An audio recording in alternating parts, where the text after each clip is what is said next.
Have you noticed a shortage in the meat aisle? Hey, where's the meat? You'd go to Wendy's to buy a hamburger and they were out of hamburger, yet you could see cattle from the drive-thru. Congressman Thomas Massie. How the hell can this be?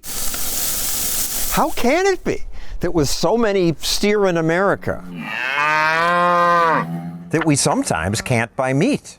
The reason is stupid government rules. It boggles my mind why Washington, D.C. needs to be involved in a transaction between me and that meat processor and a customer that's my neighbor. Massie owns a small farm in Kentucky. I'd rather deal with cattle than congressmen. At least they exhibit learned behavior. When you're born with the right to eat what you want. And why is the government getting in the middle and saying, no, you can't buy that? To keep you safe. The problem is they're not keeping you safe. They're keeping you away from good, healthy food. American meat regulation began after Upton Sinclair, a socialist, worked undercover at a meatpacking plant and then wrote this book, The Jungle. It was widely read, that novel. It's an outrage. The media were quickly filled with stories of rat infestations, widespread contaminated and diseased carcasses. He's a socialist hero. There's always been propaganda out there in order to motivate the regulations and the laws. The outcry over Sinclair's book led to Teddy Roosevelt initiating government meat inspection. These inspectors are highly trained men. What was the inspector's technique? Poke and sniff. They'd stick those little spikes into meat and then quickly smell the spikes. In their hands lies the responsibility for maintaining the wholesomeness of the meat we eat.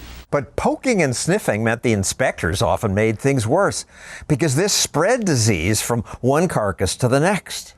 Sniffing these things was ridiculous, but governments often do ridiculous things.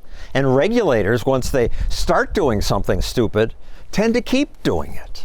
They didn't stop poke and sniff until the late 1990s. Today, at least, they do check for bacteria, but the inspection process is so slow and expensive, many small companies can't afford it. Today, we're here to talk about strengthening competition. President Biden recently complained that 4 big corporations control more than half of the markets in beef, pork, and poultry. his remedy, sadly, was to pass out your tax money to other meat packers. What he doesn't understand is that subsidies and regulation cause market concentration. The bigger the government, the bigger the corporations.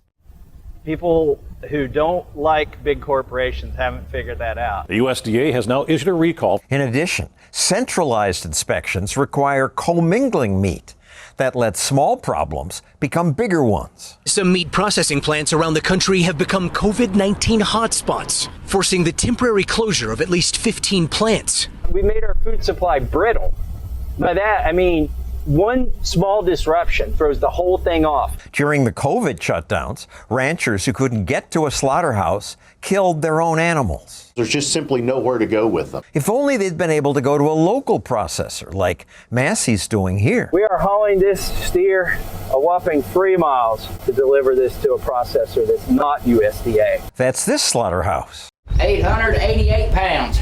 If you go to a local processor, you're going to be able to walk inside. Here he can see the conditions himself and talk to the owner. You want ribeyes, T-bone, porterhouse, or? Yes. My other option is to get on the interstate and drive 3 hours to a USDA facility for an appointment that I made a year and a half before. The local slaughterhouse meets state inspection standards, and the USDA also makes inspections unannounced. Oh, yeah, we have them pop in just every once in a while. But to get USDA certification, he's got to double his office space and another bathroom. They have to build a bathroom with a shower. Because he doesn't have that, Massie can't legally sell you a steak. We can come to your farm and you can give us steak, but you can't charge us $1 for it. So that right there tells you it's not about the safety, it's about the money. I can't sell my neighbor a ham. Lots of ranchers are mad about that. I can't sell you a package of hamburger. Massie says he has a solution to this government-caused waste. The PRIME Act Does everything you guys do have to have a silly acronym? It helps. His processing revival intrastate meat exemption would let farmers take animals to a state-approved slaughterhouse and then sell the meat with no federal meddling. You're self-dealing.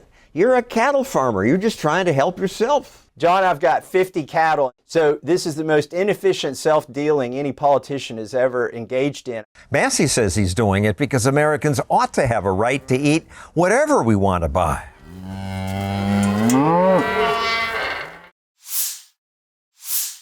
Hope you enjoyed this video. Please click this button. That'll help us make more.